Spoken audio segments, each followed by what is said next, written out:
जैसा कि last episode में हमने देखा कि तांग शेंग मर गया था और निंग रोंग रोंग और ऑस्कर भी उसको रीसरेक्ट करने में कामयाब नहीं हो पाए थे। असल में इन्होंने किसी के घावों को भर दिया है। स्किन भी फिर से नॉर्मल हो गई है, लेकिन फिर भी तांग शेंग आंखें नहीं खोल रहा है। जीवू तांग शेंग की हार्ट बीट सुनती है, लेकिन उसे वो सुनाई नहीं दे रही है, जिस पर ग्रैंड मास्टर कहते हैं कि बॉडी तो रिकवर हो गई है, लेकिन तांग शेंग अभी नहीं उठा है। शायद बीबी तोंग ने इसकी सोल को डिस्ट्रॉय कर दिया है और इसे वापस नहीं बुलाया जा सकता। सभी शेक डेविल्स रोने लगते हैं और जीवू सदमे में रोना तक भूल जाती है।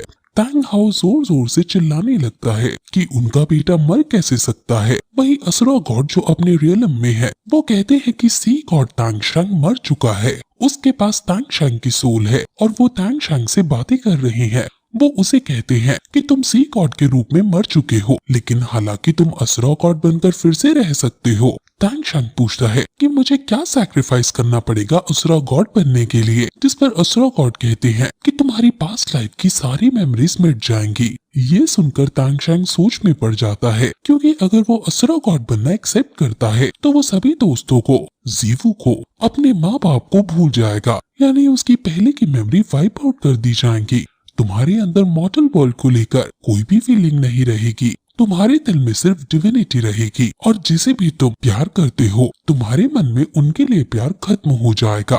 वही सब युद्ध में चले गए थे, लेकिन जीवू अभी भी तांग शेंग की लाश के पास है और उसके बाल सवार रही है। वो ये मानने को ही तैयार नहीं है कि उसका तांग शेंग मर भी सकता है। जीवू कहती है कि मैंने एक डिसीजन बना लिया है, तुम मेरे लिए दूसरे दुनिया में वेट करो। हमने कभी एक दूसरे को ना छोड़ने का वचन लिया था और अब मैं उसे निभाऊंगी। मैं भी मृत्यु को प्राप्त होऊंगी और तुम्हारे पास आऊंगी। चाहे तुम कहीं भी जाओ, मैं तुम्हारे पीछे पीछे जरूर आऊंगी। तांग शेंग की सोल को ये सब दिख रहा है और वो दुखी होने लगता है कि जीवू ये कैसी बातें कर रही है। वहीं दोपहर तक का टाइम जो वुहान एम्पायर ने तियांतो एम्पायर को दिया था वो खत्म हो गया है और तियांतो एम्पायर हार मानने को बिल्कुल तैयार नहीं है। और वुहान एम्पायर जिसके अंदर राक्षसा गॉड जितनी पावरफुल लेडी है, वो तियांतो आर्मी को मारते हुए आगे बढ़ रही है। जीवू वगैरह भी उनसे लड़ने की कोशिश कर रही हैं, लेकिन बीबी तोंग जीवू को भी घायल कर देती है। तांग शेंग इस सब चीज को देखकर और दुख में आ जाता है और वो डिसाइड नहीं कर पा रहा कि उसे असुरा गॉड बनना चाहिए या नहीं,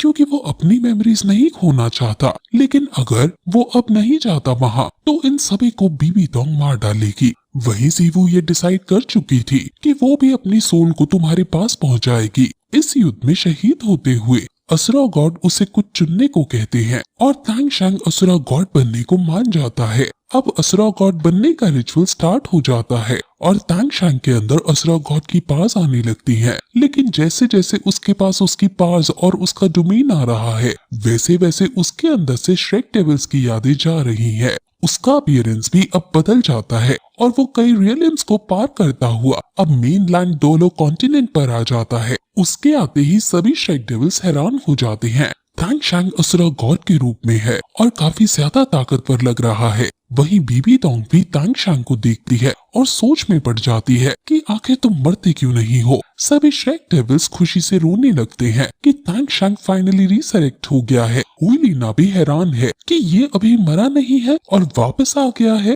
क्वीन रेंज्यू कहती है कि मैं पहले से ही जानती थी तुम्हें मारना इतना आसान नहीं होगा। तांग शेंग अपने एक ही हाथ से पार निकालता है और पूरा जियालिंग गेट तबाह हो जाता है। मिस्टर दाई कहता है कि तांग शेंग अलग सा लग रहा है। ग्रैंड मास्टर कहते हैं कि उन्हें भी नहीं पता कि तांग शेंग के साथ ये क्या हुआ, लेकिन वो डेथ वर्ल्ड को छोड़कर ह्यूमन वर्ल्ड में वापस आ पाया। उसने इसके लिए भारी कीमत चुकाई होगी, जिसके बारे में हम सोच भी नहीं सकते हैं। तांग हाओ ग्रैंड मास्टर से कहते हैं कि हमें उसे कुछ समय देना चाहिए।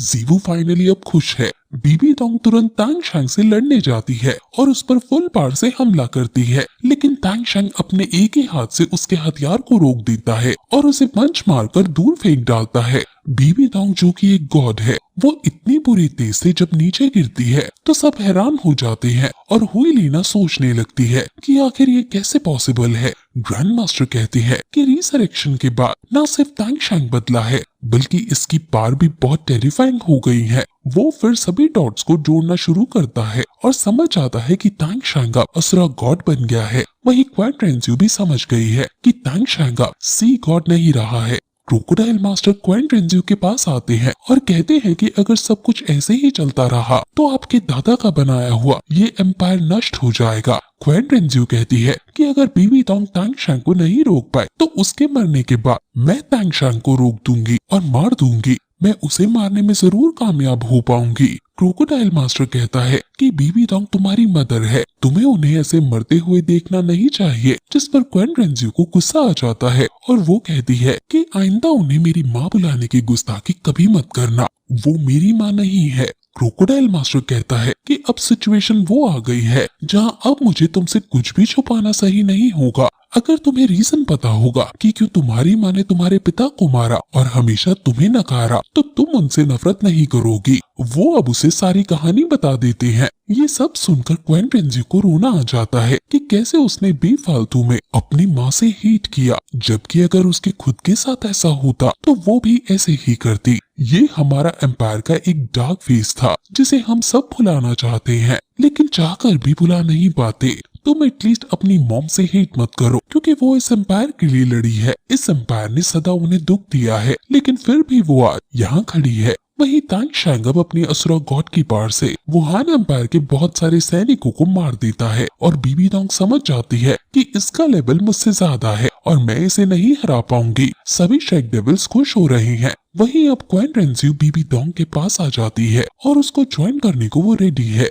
वो कहती है कि मैं तुम्हारे साथ एक बार और लड़ रही हूँ और तांगशैंग को मारने में तुम्हारी मदद कर रही हूँ, लेकिन ये मैं तुम्हारे लिए नहीं बल्कि एम्पायर के लिए कर रही हूँ। अब asura God versus angel God and rakshasa God होने वाला है। तांगशैंग पूरे बैटलफील्ड में अपनी नजरें घुमाता है और शेक डेविल्स को देखता है, लेकिन उसके लिए वो बाकी नॉर्मल लोगों जैसे ही थे। अब क्योंकि वो किसी को यहाँ नहीं पहचान रहा, अब तभी एंजल गॉड फुल पावर में अपनी तलवार को तांगशैंग को मारती है, लेकिन तांगशैंग अपने एक ही हाथ से उसे रोक लेता है और उसे दूर फेंक देता है। वहीं तभी Bibi Dong abyssal monster technique का यूज करके अपने डेविल स्वॉर्ड से हमला कर देती है और क्योंकि अभी उसने क्वेन रेंज्यू का अटैक रोका था इसलिए उसकी पावर में सडन डिप आया था और वो इससे अफेक्ट हो जाता, लेकिन तभी वहाँ जीवू आ जाती है और वो असुरा स्वॉर्ड से उसके अटैक को रोक लेती है। वो तांगशैंग से चिपक कर खड़ी हो जाती है। बीबी डोंग समझ नहीं पाती कि आखिर इसके पास असुरा स्वॉर्ड क्या कर रही है। जीवू कहती है कि मैं तांगशैंग के साथ हमेशा खड़ी रहूंगी, चाहे मुझे इसके लिए हजारों सालों का इंतजार ही क्यों ना करना पड़े। तांगशैंग को जीवू की मेमोरीज अब याद आने लगती हैं और फिर ये एपिसोड यहीं खत्म हो जाता है।